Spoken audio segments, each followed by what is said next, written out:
Hey everyone, Dr. Wenger. I just wanted to record this last lecture. This is the lecture for uh, April 2nd. It's the last testable material before our exam on the 4th. So this is really going to wrap up the last of our seasonal maintenance lectures. We already talked about what to do in the fall, which is mostly prepping your hives for the winter. During the winter, we don't have a lot of maintenance. It's mostly just making sure your bees survive. We talked about the spring, where you're doing a lot of things to encourage your bees to expand their brood and to really form these big, healthy colonies. And now that we have these big, healthy colonies, we're entering our last phase, which is the late spring, early summer, when we're really going to start uh, working towards collecting extra honey. Now, honey is something that bees are always gathering. Bees don't need to be stimulated to collect nectar to make honey. It's their stable dietary carbohydrate. Adult bees consume it. All the bee classes eat it. The drones, the workers, the queens, and the brood consume it primarily. And so it's just something they're always doing, sort of different from pollen, which is only gathered when they need to rear large amounts of brood. But this stuff is pretty darn labor intensive. We're talking about 1 pound of honey taking about 2 million flower visits. And considering the sheer size of a colony, they need to have a lot of it on hand just to keep themselves going, about 50 pounds of honey. So, most of the time, bees can't really make enough honey for us to harvest, right? Because they're either consuming it all to keep their colony going, or there just is not enough forage around. But there is a short period of time uh, during sort of the late spring, early summer, usually, when there's going to be enough plants out there producing enough nectar that we're actually going to get a surplus of honey. Going to end up with, say, at least double that 50 pounds that the hive needs, which is about 100 pounds of honey coming into the hive. And that's when we can start harvesting honey for sale or for our own use. And we call this particular period the nectar flow. So, right here on this table, basically, or this figure, what we're just showing is basically the size of the worker bee population over time. So we have the months on the X, and we have the number of workers on the Y. And basically, what we're just showing is that typical bee cycle we talked about on the very first day of class, right? Here in the winter, the hives are at their very lowest numbers. They're down below 20,000 on average. And then, and admittedly, this is a chart from Manitoba, so this is definitely skewed towards long springs. You can see their lowest population point total is April, May, which would actually be when bee populations are really ramping up here in California. But the main point is that we see the bee populations are low in winter. In the spring, when floral resources become available, they pick up and the bees ramp, and then you'll get a period in the mid summer, early summer here in California, mid to late summer in Manitoba, where your bee population is going to be about as high as it is, but there's still lots of floral resources, and this is our honey flow, or what we call our nectar flow, the period of time where nectar heavy production leads to an excess of honey which we are able to harvest. After those floral resources disappear, we see that the bee populations start to decrease again, and during the fall, we see a general reduction in the total number of bees as they invest less resources in brood and they start preparing for the overwintering phase. And then we restart the whole thing again. So today we're really going to be focusing on this nectar flow, or what some people call the honey flow, and what you should be doing as a beekeeper to make sure that you can maximize the honey that you get out of the hives. Now, nectar flows are really just a matter of making sure that your bees are in proximity to what we call honey plants. Honey plants are basically plants that produce unusually large quantities of nectar that the bees can access, um, and will allow them to produce large amounts of large amounts of honey. Now, roundabout here in California, the typical honey plants that we bump into are alfalfa, citrus, sage, buckwheat, wildflowers, avocado, Clover's a little less common. You can get bear clover up in the mountains. But these are the sorts of things you can find laying around out here in California. If you ship your bees off to, say, the northern Midwest, you're going to bump into a lot of clover, maybe some other odds and ends as well. But this is sort of what we find around here. Now, as far as California bees are concerned, these nectar flows are usually going to be starting in the late spring, sort of shortly after the stone fruits have bloomed and the bees have really ramped up their populations. Oftentimes, the first honey plant you're going to find is going to be the citrus when we start getting our orange blooms in the valley. Now, there are a handful of factors, three really primary factors that are going to determine how much honey you're going to get from your hives. And the first of which of these is going to be the obvious one, which is the presence of nectar and pollen plants near your bees. So, this makes sense on an intuitive level, right? If your bees are not near a good source of honey plants, then you're not going to get a lot of nectar, you're not going to get a whole lot of honey. And honestly, this is one of the biggest challenges that we face in basically keeping bees here in Central California, because we don't have a very nectar plant friendly landscape. Central California is characterized by highly mechanized agriculture, high commodity prices, lots of chemical use. Consequently, we don't have a lot of weeds laying around, and weeds are oftentimes very common honey plants. I mentioned before that wildflowers are a common honey plant, and let's be honest, wildflower basically means weeds in a lot of locations. We also are surrounded by a lot of crops where we're using a lot of insecticides. So many of the crops that are good for producing honey, such as seed alfalfa or cotton, are also going to be the plants that are getting dosed with insecticides that can harm our bees. We also live in a region where the tendency is to, we have a lot of alfalfa, but almost all of that alfalfa is forage alfalfa. And the tendency around here is to cut the plants while they're young, before they have a chance to flower, so the bees don't have a real chance to get any nectar from them. And then finally, we're basically limited by our own climate. We live in a Mediterranean climate. Consequently, once we start heading into summer, the hills start turning that sort of golden brown, and we lose a lot of that natural forage that bees may have used to produce wildflower honey. The second major factor that's going to influence the amount of honey that gets stored is basically how suitable the weather is to nectar secretion and bee foraging. Now, this is one where in California we're pretty well set.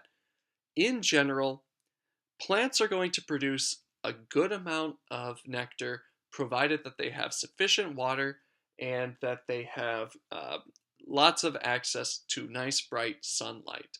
In fact, it's sometimes better if it's hot and dry, because then the nectar they produce will have less water content and will be more sugar rich, which will make it easier for the bees to produce honey with fewer trips to the flowers. So this works out nicely for us. In addition to this, ideal bee foraging weather is basically nice, clear, relatively windless days, which again is something we have in abundance here in the Central Valley.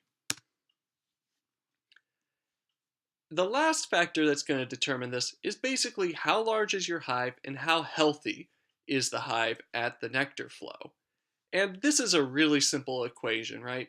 Basically, the more bees you have, the more honey you expect to get out of your nectar flow. This just sort of makes fundamental sense. If you have a lot of bees, they're going to be able to make a lot of trips to the flowers. They're going to be able to make a lot of honey. So the difference between the honey produced by a weak hive versus a strong hive is going to be really tremendous. And honestly, how healthy your hive is really going to depend on how successful you were during your fall inspections in prepping your bees for overwintering.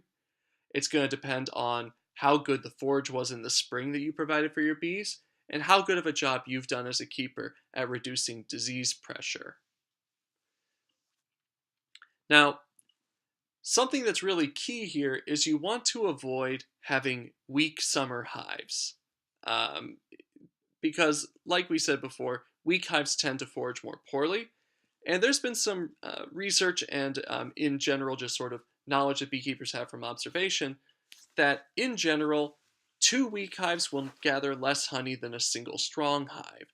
So, weak hives are going to be working really hard just to meet their own base requirements. They're not going to dedicate much energy to producing new excess honey.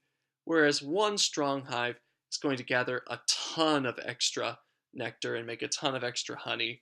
So, if you have the choice between, well, let's say it's the springtime, right?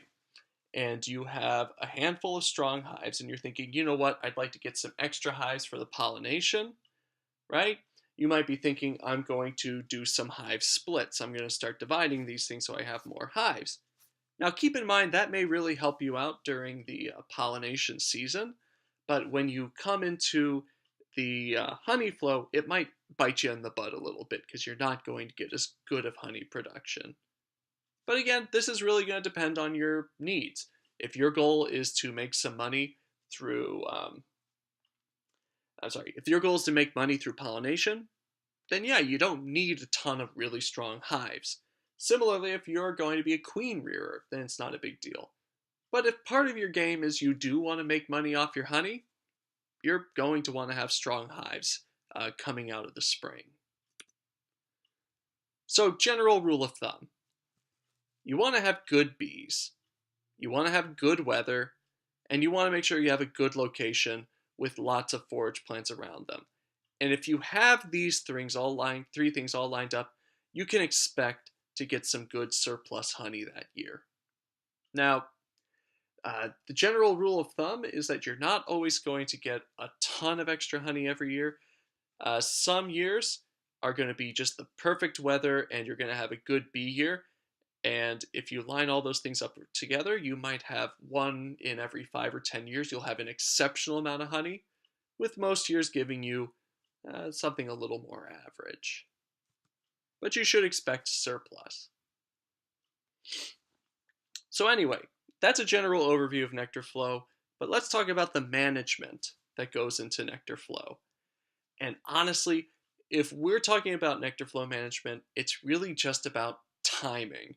This is a very brief window, usually 2 to 3 weeks at most, where what you're just going to need to be able to do is to get out to the apiary frequently, check on those beehives, and really recognize when is the flow happening, and once it is happening, being able to keep on top of basic management so that you can help the hives grow in a healthy way and have enough room to store honey. So what this really comes down to is recognizing when the flow is going on and doing a good job of supering, right? Making sure you're getting those supers on top, uh, collecting filled frames, and then ultimately being able to extract the final product relatively quickly after the honey flow ends. So we're going to split this up basically into pre-flow management, management during the flow, and then the extraction process. So pre-flow management.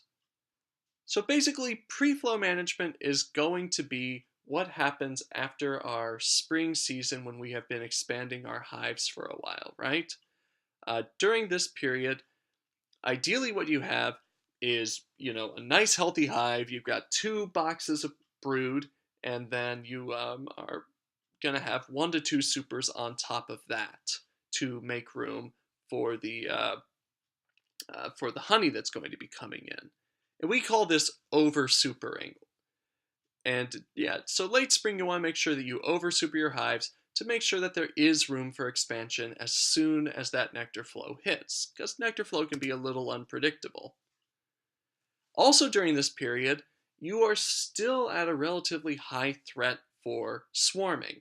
So you're going to want to be in your hives with some regularity, checking them to make sure that there are no queen cells, and if there are queen cells, that you are taking action to control those swarms, which we talked about last week. Now, in general, bees are not going to swarm once the nectar flow starts.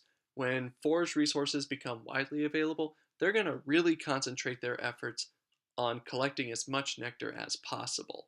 So you really only have to worry about swarming control up until the nectar flow. And then finally, you're also going to spend a lot of this time just checking those supers, basically seeing, are my supers starting to fill up? Do I need to add more supers? And in general, what you're going to see is, the other things you want to check on are my bees even using my supers? Sometimes bees aren't interested in using supers, so you might need to encourage them to move up into them. And in general, what you want to see is you want to see bees starting to move up into the supers, utilizing those middle frames first, and then slowly expand outward towards the edges. We're expecting the honey at first to be what we call green honey, meaning it's uncapped, not quite matured or yet, but slowly moving towards being capped up. So how about nectar flow management? What should I be doing during the actual nectar flow? And honestly, it's gonna be pretty similar to your pre-nectar flow. Yeah, you're not worried so much about swarm control anymore, but what you're really doing is you are monitoring the hives and you are making sure that you have the correct number of supers on the hive. So in general, the pattern that we follow is that early in the flow, as sort of just before the flow through the beginning, we're again practicing that over supering practice, providing way more super room than the bees actually need in that moment in order to basically give them the room to expand. And during this process, you're going to end up basically with at least 2 supers per hive. In some cases, you may vastly over super. Here's the situation where we got what? 1, 2, 3, 4, 5, 6, 7 supers on this guy. 1, 2, 3, 4, 5, 6, 7, 8, 9 supers on this particular hive. This would just be an example of an area where they just have a ridiculous amount of forage that they're working through. But as the season progresses, what we generally see is that over time you've stacked up so many supers on your hives that you're going to start running out of equipment. It's going to start becoming difficult to be putting new supers on and off if these stacks get kind of large, in which case you're going to probably move to the practice of under supering. So, under supering, for example, would be the practice where when you open up the top of your box and you look in, you notice that their frames are starting to look pretty full. Instead of getting a empty super and putting it on top, which would be the practice during over supering, what you would do is remove a number of those full frames, take the bees off of them with, say, a bee brush, and set those aside for extraction, and then put in some frames of empty comb that will be filled in later. So basically just changing the number of empty versus full frames in the existing super boxes. So this brings up an important question, which is, well, if I'm supposed to be adding supers or, manipulating frames and the like, well, how do I know when I'm supposed to do that? When is it time to add a new super? And in general, the correct time to put a new super on is when the topmost super is starting to look a little bit full, right? And there's a couple of different ways you can look at the super to figure out if it is starting to get full. The first of which, in the easiest in terms of being a beginner, is probably just to pull some of the frames out of the topmost super and observe them. Take a look, right? Honey, when it is ready to be harvested, is going to be capped with nice white cappings. And so you're just going to pull out a bunch of frames to see what proportion of these are capped. Now, something you're going to have to watch out for at this time of year is that a bunch of these hives are probably going to have green honey in it, right? Basically nectar that is in the process of being matured into honey. And that stuff is pretty liquid, so if you pull a frame out and you tilt it too far to the side, the nectar will run out, and you basically have thrown away several thousand trips to the flowers by the bees. So just be careful that you don't spill this stuff out. Another major factor that's going to tell you how full the super is the location of the bees. Basically, if you pop the top off a super and you look down in, you'll be able to see the bees crawling around in between the frames. And in general, Where the bees are the most heavy, where the biggest populations are, is going to be where they're doing the most work. And so, what we expect again is that when the supers are relatively empty, the bees are going to be concentrated in the middle. That's where they're going to start storing resources first, and they'll work their way towards the edges as they fill the box up. So if you open up the box and it looks like the bees are all sort of concentrated along the outermost frames, that's a good sign that it's pretty full and it's time for a new super. Another major factor is going to be whiting, basically the presence of white wax caps near the top of the frames. So again, if you look down into the frames, you'll be able to see the tips of the combs. And so if those combs have mature honey in them, you'll see white caps. And so seeing white caps near the edges of the super, again, are going to be another sign that the frames are getting full. Now, how many cells should be capped and full before you put another super on?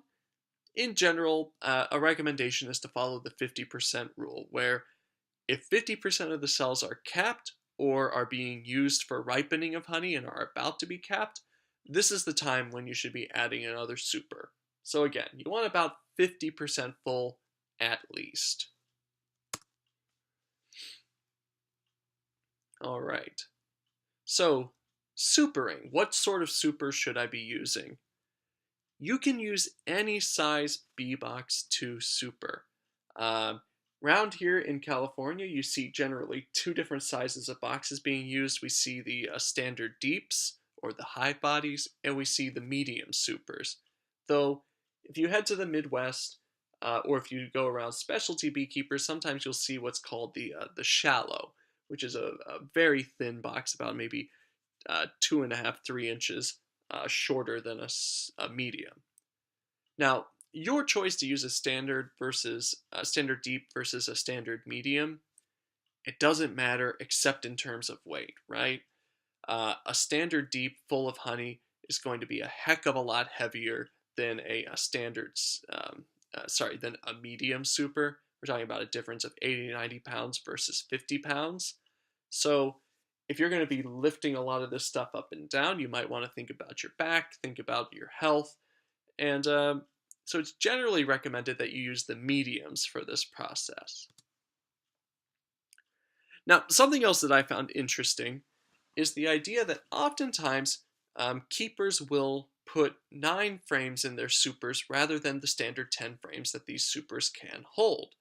And I thought this was interesting because I figured that means that you're going to generally be getting less honey uh, out of these boxes.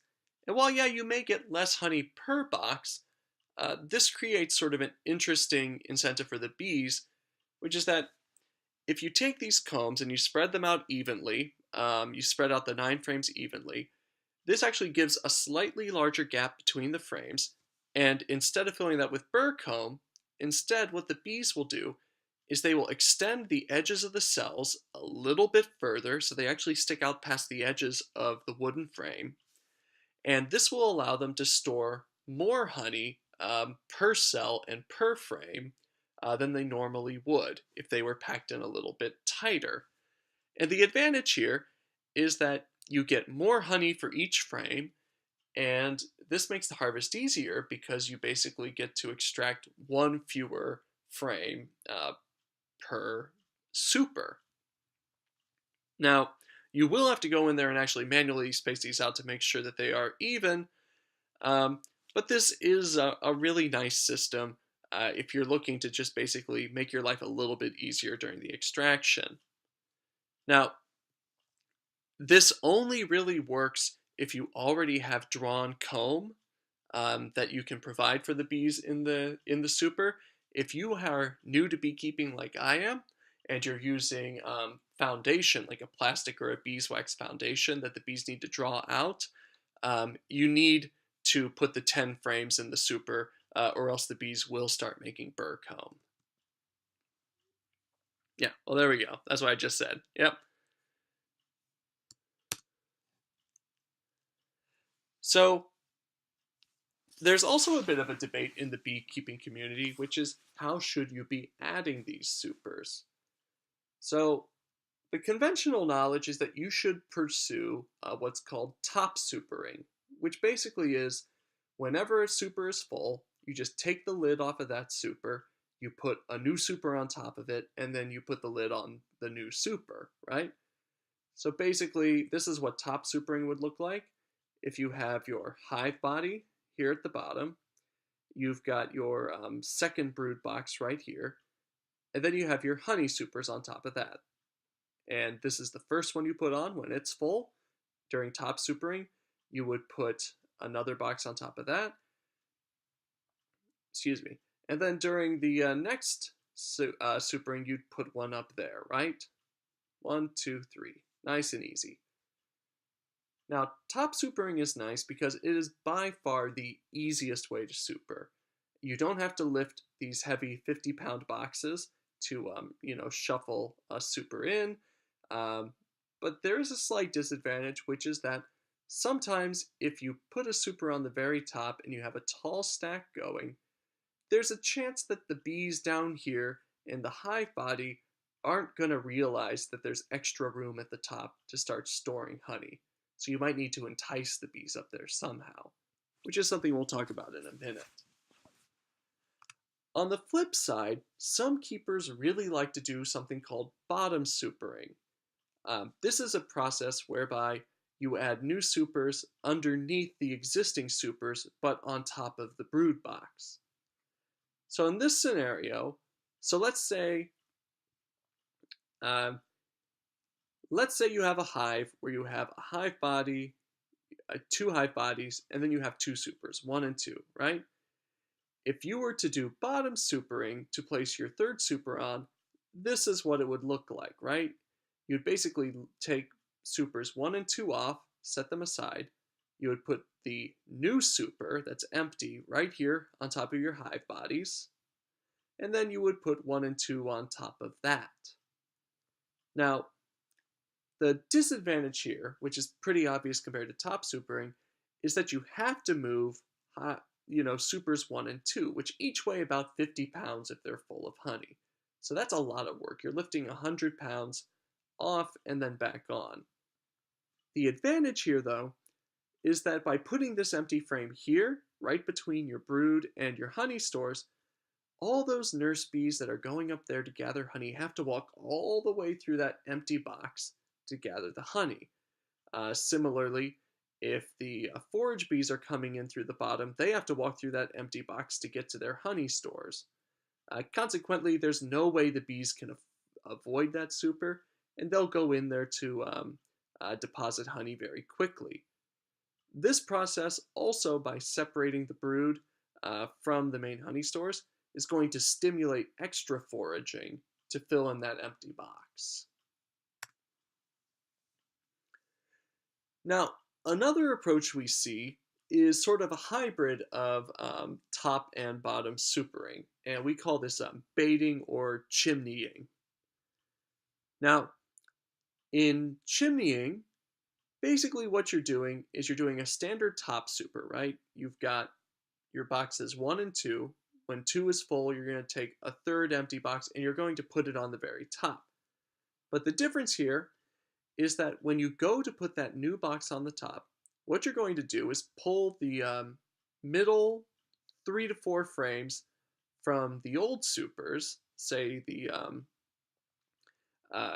box 2 or something. You're going to pull the 3 middle frames from box 2, and you're going to swap those out for the middle frames of your new super.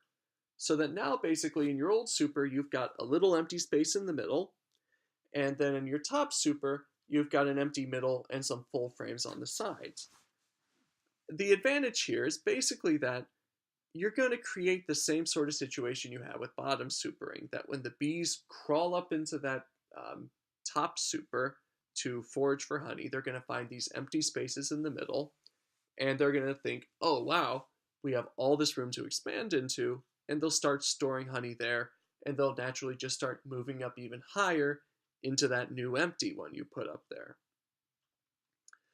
One challenge with this is that if you continually do this chimneying, It can kind of give the bees tunnel vision that they're always focused in the middle of the boxes and trying to climb higher and higher. And they'll be reluctant to use those outside frames. But that's not a huge problem, doesn't happen a lot. An alternate to this is what would just sort of an alternate form of baiting. So in this version, you're baiting the bees to move into the new box with empty frames or empty comb. In this version, we're actually providing a true bait to attract the bees up into this new super.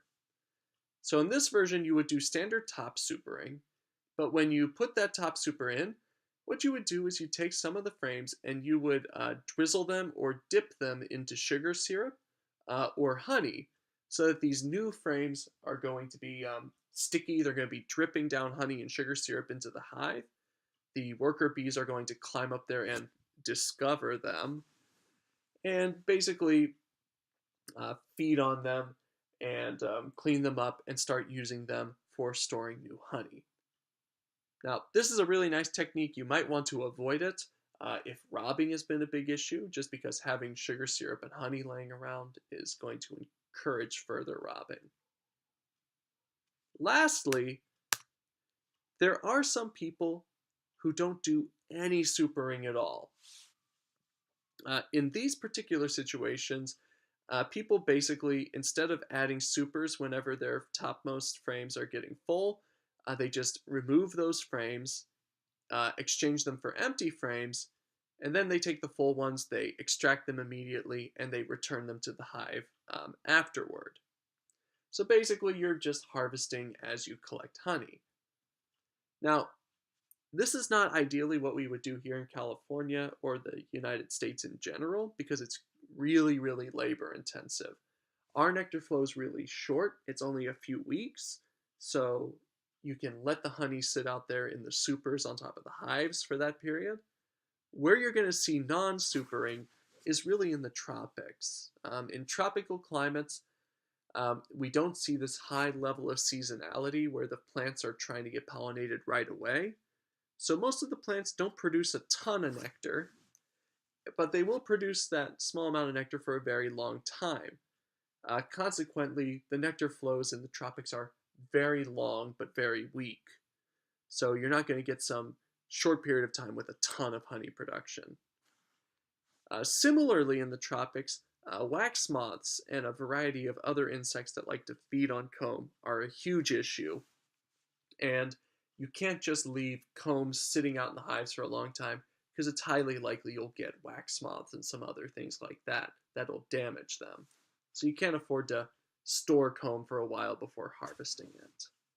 So they just avoid supering in general. One last note about supering. You may have noticed in that figure I showed you that showed top supering versus bottom supering that they had a little sideways arrow with QE on it. So what QE stood for was queen excluders. And a queen excluder is a really common tool that a lot of beekeepers use during the nectar flow in order to stop the bees from expanding their brood into their supers. Now, this is a common enough problem. I mean, it makes sense, right? If you have a really strong hive that's collecting a ton of nectar, making a ton of honey, chances are the queen's going to be laying a lot of eggs, and it would be very easy for the queen to move up from the hive body and expand into these supers a little bit.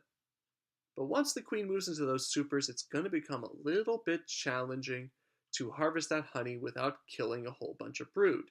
So we don't really want to have the queen up there with her brood. This is especially problematic if you're an established beekeeper and you're supering with drawn comb, which is highly attractive to queens for rearing brood. So generally what we can do to avoid this is basically just place a queen excluder in between our hive bodies and our supers. Just as a reminder, a queen excluder is basically a metal or plastic mesh that's designed to be small enough that workers can squeeze through it, but queens cannot. So it effectively limits our queens to stay in the box that they are in. So in this case, right, we're trying to trap the queen down below the supers. Now, some beekeepers really don't like queen excluders. They call them honey excluders because they think they slow down the amount of honey production. And this certainly is true in some cases. The general tendency is for workers to find queen excluders and to start filling in the gaps with propolis, with burr comb, and things like that. This is going to reduce the ability of the workers to get up into these supers to ripen nectar. It's going to also reduce ventilation, which is going to stress the bees out, and is ultimately going to reduce your honey yield. So a couple of solutions you can pursue. One is you could just drill a small hole in the side of your supers to act as a secondary entrance for foragers.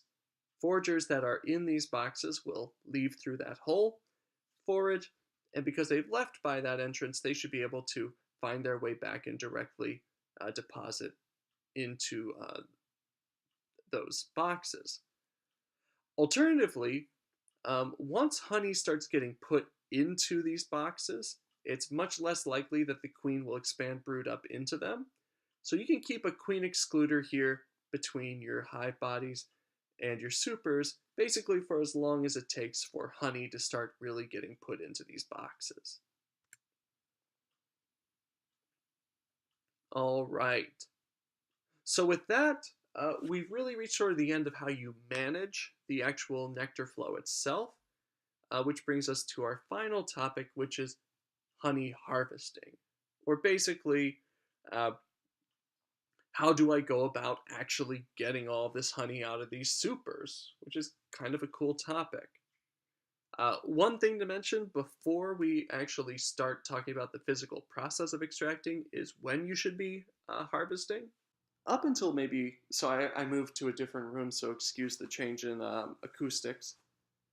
But up until just a few years ago, the general rule of thumb was that you would start harvesting the extra honey in the early fall or the late summer. So talking about like August or maybe the beginning of September.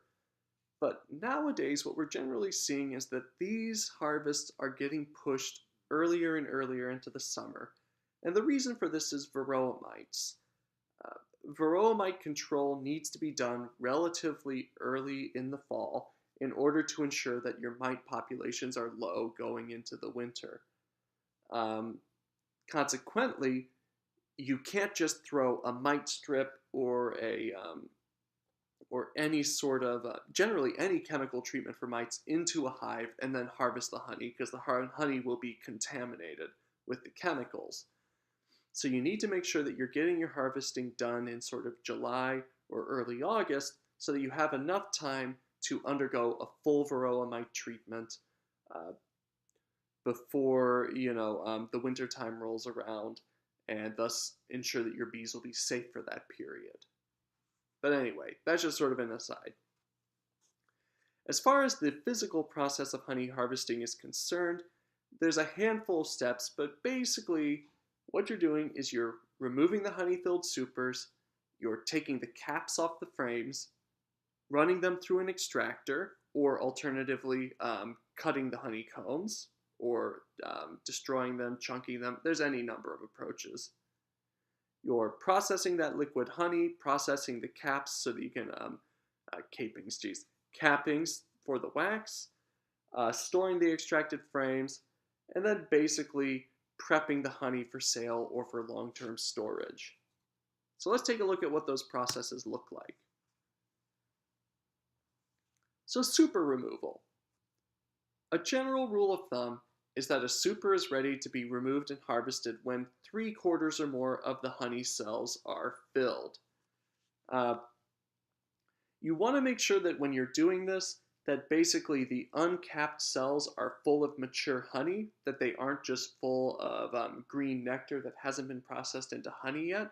Because if you start mixing uncapped honey, or if you start mixing immature nectar in with honey, it's going to mess up the sugar to water ratio, and it's going to make it easier for your honey to ferment, to get infections from bacteria and fungi, and not last as long.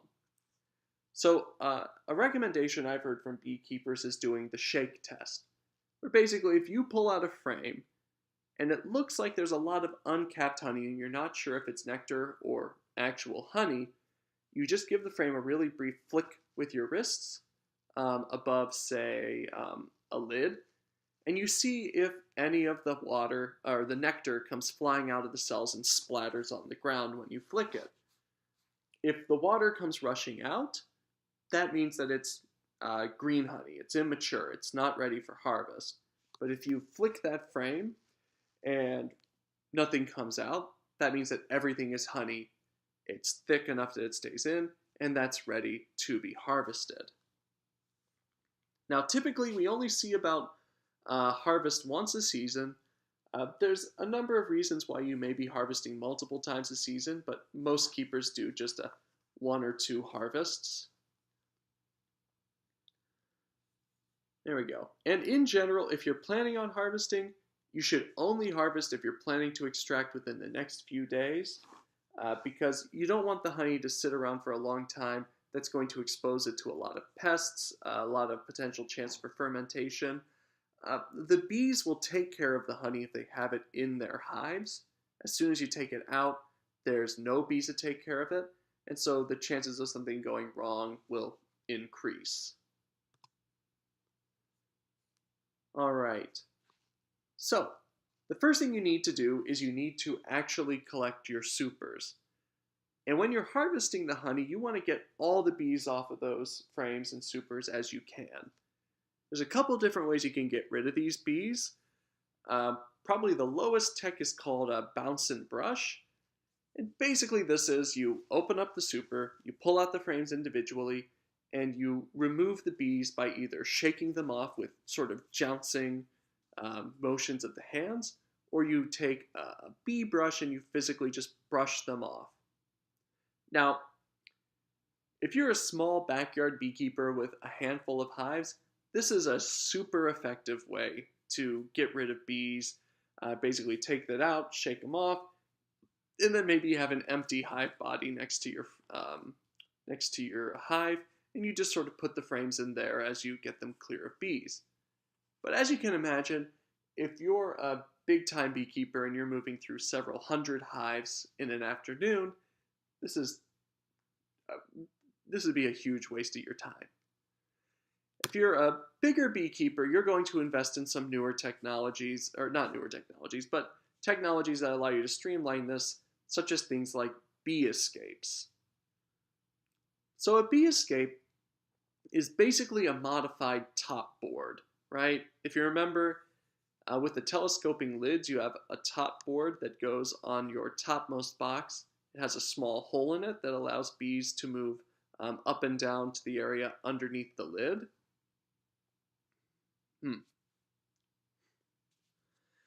And basically what people have done is they've taken those top boards and they've modified the entrance so that basically it's a one-way exit for the bees, that they can pass out of this structure, but they can't walk back in to re-access the area above this board. There's a variety of designs for this. This is the most standard one, this triangle. The bees tend to follow walls, so it's hard for them to crawl into the triangle, let alone crawl into it twice. There's also these plastics and these sort of figure eight styles. These are all really good at excluding bees. But functionally, the way the bee escape works is if you have a super you want to harvest, or say a number of supers, you would take those supers off your stack of hives, you would take the excluder, and you would put it on top of your hive body with the one-way entrance facing down, and then you would put your supers back on top. Now, you leave that there for maybe 2 or 3 days, and the bees up in the supers are slowly going to work their way down through this one-way exit in order to access the brood to go out and forage. And we expect that after 2 or 3 days, the supers are going to more or less be completely free of bees because they've all left and none of the bees have been able to re-enter. Now, technology that a lot of the big beekeepers use is something called a fume board. Because a challenge with these bee escapes, right, is that you need one bee escape for every single hive you're going to work with, and then on top of that, you need to leave it there for 2 or 3 days. So again, if you're going to harvest from a couple hundred hives, you need a couple hundred bee escapes. But if you've got a lot of hives that you want to move through quickly, a good approach is the fume board. Basically, this is a modified lid where you've replaced the top board with an absorbent cloth layer, and you can soak that in some sort of bee repellent. So to get the bees out of a super, you would basically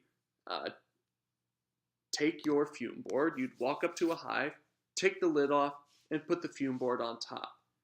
As the sun shines on that fume board and heats it up, it's going to drive that bee repellent smell down into the hive. It's going to push all the bees out of the super and down into the hive body. Now, once they're out, right, you can just pull that super off and set it aside for harvest, and then put the regular lid back on the box. Now, the most common repellent that you tend to see beekeepers use is some sort of solution of butyric acid. Butyric, the root is bute. It's actually the same root as butter, and that's because butyric acid is the smell of rancid butter. It's also the smell of ginkgo berries, right? The berries produced by the female ginkgo trees. So if you've ever smelled those, that's the smell they're putting on these bee boxes, and but it's super concentrated, and it's awful, just really terrible. There are some natural bee repellents that are made from essential oils, like honey bee gone, which is a little friendlier. But butyric acid really is a good way to drive bees out. And then finally, something that people have started using more and more frequently is forced air, or what we would call bee blowers. And this is basically exactly what it sounds like. It's you use some sort of engine to drive a stream of air through the super, blowing all of the bees out of the supers and into the environment. So here we see two different bee blower designs. In this one, the guy has a backpack leaf blower. You see he's pulled a super off and set it sideways so that he can blow onto the top of the frames and blow all the bees out of the bottom of the hive box. Same here, except it's a blower that's set up on the ground, and he can just sort of puff it right through. Supposedly this doesn't hurt the bees. It doesn't disorient them too badly. I've heard recommendations that you should blow the bees towards the entrance of your hive, but there doesn't seem to be any real consensus over best practice for this. All right, so let's say you got your supers, you've got them clear of bees, and you're ready to start doing your extracting. Now, after you've harvested them, it's best practice to store your frames in some sort of warm location, ideally right around 90 degrees. Now, the reason for this is that the typical hive temperature is 90. At around this temperature, honey is going to be fairly liquid, and it's going to be easy to flow it out of the comb, and to basically collect it.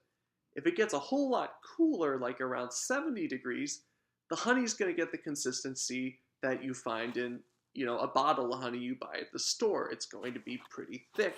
It's going to be hard to get out. So you want to keep it nice and warm so it's easy to get it out of the comb.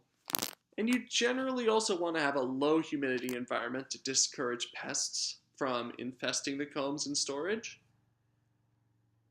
And you also want to provide a bee escape, because even though you've cleared most of the bees, there's going to be a certain number of them in your supers, so you want to have some way for the bees to get out. All right, so that's the caveats. How do you actually go about harvesting this honey, right? Well, the first thing you need to do is you need to get rid of those wax caps that are keeping the honey inside the honeycomb. There's any number of tools you can use. The correct tool is just going to be a matter of your preference. In general, the big categories are knives, scratchers, and rollers. Knives are the oldest technology and they're pretty darn foolproof. You can buy special um, capping knives, which are very long and have a slightly serrated edge, so you can just sort of saw through the tips of the comb. Alternatively, what we have at Fresno State is we have what's called an electric knife, which is basically just a knife you plug into the wall and it heats up the blade so you can slide it through the wax very easily. Scratchers can be used, basically, it's a sort of like a fancy metal comb, and you can either drag this along the top of the cappings to just puncture them a whole bunch, or you can turn them upside down and pry the cappings off. And then lastly, you have rollers, which basically are like a paint roller, but it's got a bunch of little metal or plastic tines sticking out of it that'll puncture a whole bunch of holes in the cappings. Now, overall, from what I've heard, some people like knives, some people like scratchers, um, but nobody seems to really like rollers. Rollers tend to clog up with wax and honey very quickly, so I don't recommend those. But basically, you take all your frames, you take these, and you use them to shave the caps off. If you're a really big-time beekeeper, you buy a special machine where you just drop the frames in, and as the frames fall through the machine, they'll just automatically cut the cappings off. But we'll assume we're all operating at a smaller level. Once you cut those cappings off, don't throw those away. That is good, clean beeswax that has honey in it too. So you should save those to extract honey and wax later. Once you have the cappings removed, you can take those frames and run them through your extractor, right? An extractor is basically a machine that removes honey from the combs through centrifugal force, right? You have a series of baskets inside a metal barrel. You slide the capped frames into those baskets, and then through either a hand mechanism or an electric mechanism, you spin the basket around and around and around and around, and the liquid honey will be thrown out of the cells, up onto the extractor walls, and eventually will run down the sides of the walls and settle into the bottom, where you can eventually pour it out through some sort of nozzle. Easy as that. Now that being said, extractors do come in two different styles. There are radial extractors and tangential extractors. Now, radial extractors are the ones that are used most commonly by the big commercial guys. And in a radial extractor, the frames are oriented so that they are perpendicular to the wall of the extractor, right? They basically look like, say, the hands on a clock. They point towards the middle and towards the outside. Now, the advantage of a radial is that you can pack in many more frames, and when you spin it, you actually are pulling the honey out of both sides of the frame at the same time. And the reason for this is that if you were to look at a honeycomb from the side, what you'll notice is that the beeswax cells actually tilt slightly downwards. They have a little bit of a negative slope moving from the outside towards the inside, right? And this is so that when bees are crawling up around the outside and they regurgitate nectar and honey and the likes into these cells, that the honey will just naturally flow down to the back of the cell and stay there by the force of gravity. So if we're spinning these frames with the top of the cells facing outwards, the honey will do the opposite. It'll flow up that slope due to centrifugal force and be thrown up against the wall. So if we have a cut on this side and we have a matching group of cells on the other end, and we cut those cappings off, we expect both sides to empty out at the same time. So one spin cleans them out completely, and because they're packed in so tightly, you can put up to 80 frames in some of these big spinners. Now on the flip side, a tangential extractor is going to be an extractor where the frames are oriented so that the flat side of the frame is facing the wall of the extractor. In this sort of situation, you put the frames in, you spin them, it clears out one side of the frame. Then you have to pull them out, flip them, and spin them again. Generally, most of the inexpensive small extractors you find are going to be in this style because it's easier to pack a small number of frames into a extractor like this. Yeah. Now, as far as the different styles go, hand cranked versus electric, from all I can tell, if you're a big commercial guy, you definitely want to go with electric. If you're a small guy, it really doesn't matter much, right? If you're only extracting a handful of hives, it's not that much effort to spin these things.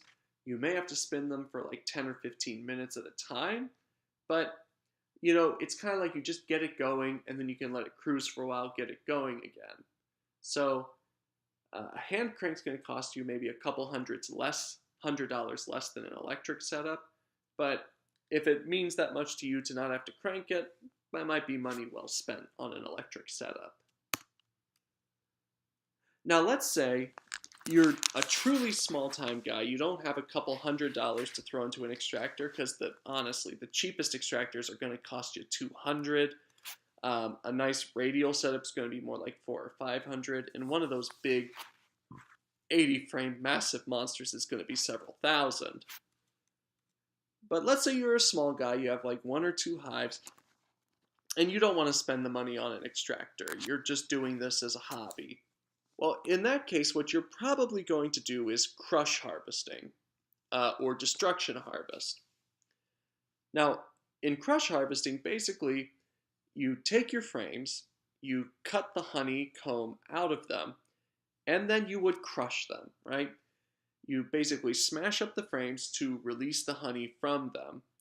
And then you would take all of your crushed up beeswax and honey and you would put it through some sort of mesh bag, plastic or metal strainer, something like that, and you'd leave it there for 24, 48 hours to let the honey slowly seep through the wax mixture, through the mesh, and ultimately collect a whole bunch of nice, delicious honey in the bottom of your strainer. Now, the advantage of this is it's crazy cheap. You basically need a potato masher, a bucket, and some sort of straining cloth. Downside is you destroy your wax every single time you harvest.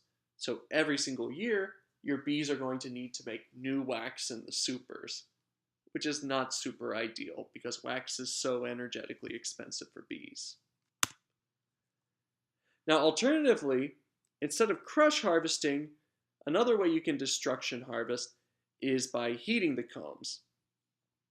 So what you can do is create a simple double boiler setup, right? Basically, you take all of your combs, you put them in a metal pan, and then you would suspend that metal pan in water, which is being heated up in a separate metal pan, right? So basically a pan inside a pan floating in water. You heat up that water gradually, and you want it to be just warm enough that it's going to melt that wax in the comb, but not so warm that you're going to damage the honey. Once the wax has melted, you can stir the whole thing up and then set it aside somewhere where it's going to cool rapidly, like a refrigerator. And what will happen is all the wax will float to the top, the honey will settle in the bottom, you can reach in and just pry all the wax up, and on the bottom you should just have nice clean honey ready to go. Something you have to watch out here for though, is you don't want to get this too hot, because if you get the honey too hot, it's going to discolor it, it's going to add off flavors as well. So you want to keep this just warm enough to melt the beeswax. You know what, that actually brings up another important point. You also should never heat the wax directly, so you shouldn't try and heat wax over a flame or in a pot being exposed to direct heat, because beeswax has an extremely low ignition point, and it's easy to light it on fire by accident. So that's why you'll see there's a lot of recommendations for using this double boiler setup. All right. So another alternative, honey and comb harvest. So it's becoming increasingly popular to sell honey still in the comb. In this particular scenario, right, people would buy honey in the comb and then they would scoop it out, wax and all, and consume it as a single item, right? Now, there's a number of ways that you can purchase honey and comb, ranging from the very simple to the relatively difficult. Starting out on the difficult side, we have section comb. So section comb would be honeycombs that are sold complete in frames, like these two right here, right? So you have honeycomb, completely capped and ready to go, but it's either in a square wooden frame or a circular plastic frame. Now, the way you make section comb is you have these special wooden frames that fit inside a standard shallow wooden frame. 1, 2, 3, 4. And you basically have to put these into the supers new every single year. And you also have to make sure that you don't have a plastic foundation in there, because that would interfere with people eating the wax directly. Instead, you need to put a thin beeswax foundation inside these frames. You'll need also a special super that's ultra shallow for these to fit inside of. And an issue you find with these is that in general, the bees don't really like to use them. They're kind of tightly packed. They don't give them very much room to work with. And so the bees oftentimes won't use these if they still have room in the brood box. So in order to get bees to lay section comb, you have to really force them to. You have to crowd the boxes and make it so this is really their only choice for laying comb. On the easier side, you have cut comb and chunk comb. So in cut comb, you're basically selling the same thing as in section comb, but you're not selling it to the consumer inside its own frame. Rather, what you're doing is you're producing a standard shallow or medium-sized frame, right? You're letting the bees fill it. You're making sure you use that thin beeswax foundation as well. Again, you can't use plastic. But instead of pulling little frames out, you harvest the total frame, and then you use a cutter or a knife to cut the wax into little blocks that can basically be packaged and sold individually. This is much easier than section comb. All you need to do is have a cutter and something to put it in, and you're done.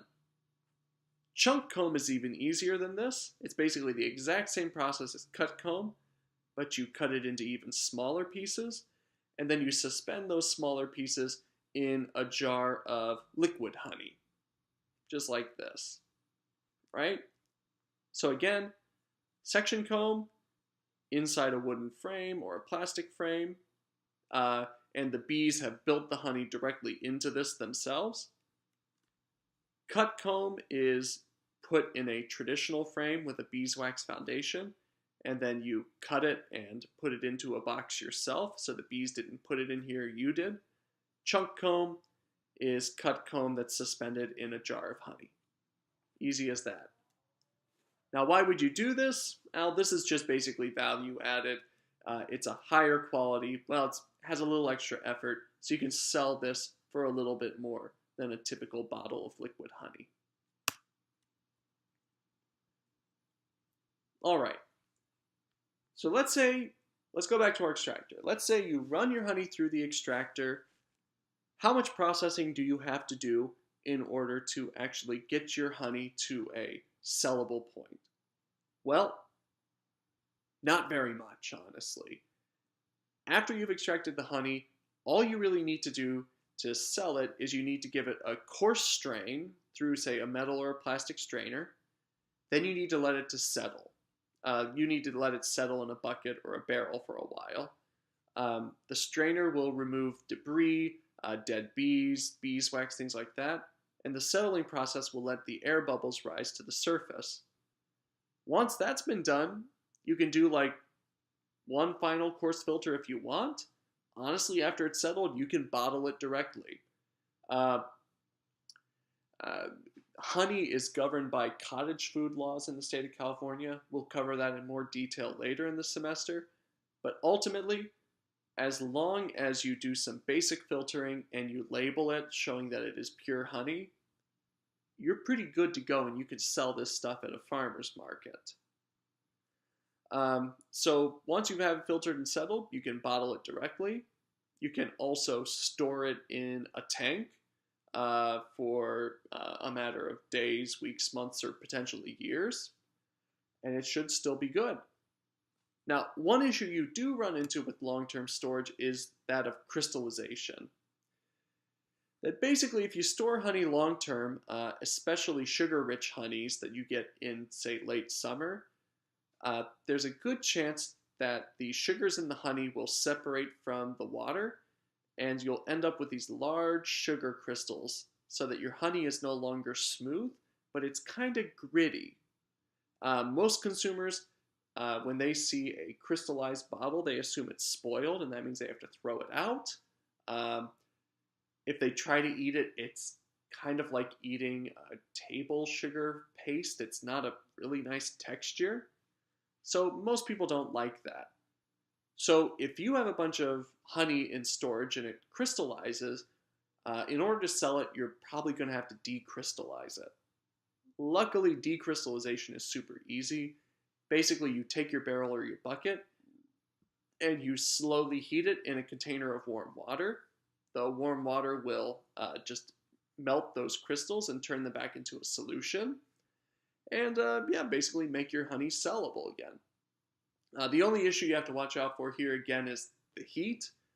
You don't want to heat it up too much or else you'll again end up discoloring your honey. Actually, you know what? One caveat here that's kind of interesting. There's a product called crystallized honey or granular honey, and that's basically a honey where they intentionally crystallize it, but when they're crystallizing it, they introduce a whole bunch of agitation so that the crystals they form are really, really, really small. And when you're done, the honey will have sort of the texture of like a creamy butter. And people like that honey for like spreading on toast and the like. Again, we'll cover that later in the semester, but it's just sort of a neat product. All right. So, when we're talking about harvest, it's honey, honey, honey. But an important thing to keep in mind is you should not overlook the beeswax. For about every 100 pound of honey that you harvest, you can expect to get 1 to 2 pounds of beeswax just from the cappings that you shave off. And because these cappings are the bright white new wax cappings that bees put on honey, it's going to be very light, it's going to be very good smelling, it's going to be pretty valuable wax. So what a lot of beekeepers do is when they shave that wax off, they will melt it down, either using that doubler boiler technique I talked about or something called a solar heater. And we'll talk about that later, but basically it's a glorified black metal box that you put out in the sun to melt wax. You use those to melt the wax, and then you take it and pour it into molds, and you can sell that wax directly. Alternatively, you can do some really basic stuff and turn it into a value-added product that sells for more. A lot of beekeepers start out making beeswax candles, and eventually they may graduate to taking their leftover beeswax and using it to make basic balms and cosmetics that they can sell. All right, so very last, you're done with extraction, you got your beeswax, you got your honey. What do you do with all your leftover stuff? Well, frames, they can be returned to the bees directly after extraction. Alternatively, they can be stored away long term and reintroduced to the bees during the next nectar flow next year. Now, generally, it's good practice to take the wet frames and to take them back to the apiary so that the bees can forage in them for leftover honey resources that they can return to their hives, and also so the bees can fix up the frames if you damage them during extraction. Now, what some people do is they take their frames and they just lay them all out in the apiary and they let all the foraging bees just have at them. Now, this is not a terrible idea, but it can encourage bees to go out and start robbing other colonies. So generally a best practice is to actually place the frames in a box and put those boxes on top of a few of your colonies with a lid on top of that. You give the bees a couple of days to basically crawl up around inside those new frames, to investigate them, to clean out all the honey and do the repairs, and then you can recollect those empty frames that have now been cleaned and put them into some sort of long-term storage. Um, Beyond that, all equipment that touches honey should be immediately rinsed and stored dry. You want to get that honey off so that it doesn't basically crystallize and get crusty and hard or ultra sticky, and so that nothing can ultimately grow on it and infect your materials. So with that, that's all I have for you in this final lecture. I will see you on Thursday. Good luck on the exam.